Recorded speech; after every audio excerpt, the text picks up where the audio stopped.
Koronavirus nastavlja da se širi, a mnogi su i dalje gluvi na savete svih stručnih lica. Ipak društvenim mrežama se pojavila objava i ilustracije kako zapravo izgleda kada ste na respiratoru zbog spomenutog virusa, što je uplašilo mnoge. Evo ljudi za one koji ne razumeju što znači biti na respiratoru.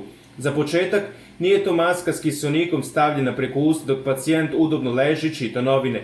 Ventilacija za COVID-19 je bolna intubacija gde ide niz grlo i ostaje tamo dok ne preživite ili umrete. Sprovodi se pod anestezijom 2 do 3 nedelje bez pomeranja, ponekad na opačke cevi umetnute od usta pa sve do traheje i omogućava vam disanje u ritmu plućne mašine. Pacijent ne može razgovarati, jede zbog bola koji osjeća zbog toga. Medicinski stručnjaci moraju davati sedative i lekove protiv bolova kako bi se osigurala tolerancija u cevima onoliko vremena koliko je potrebno, kao da ste u veštačkoj komi. Nakon 20 dana od ovog lečenja, mladi pacijent može izgubiti 40% mišićne mase i dobiti traumu usta ili glasnih žica, kao i moguće plućne ili srčane komplikacije. Iz tog razloga, stariji ili i onako slabi ljudi ne mogu izdržati lečenje i umiru, pisalo je u objavi.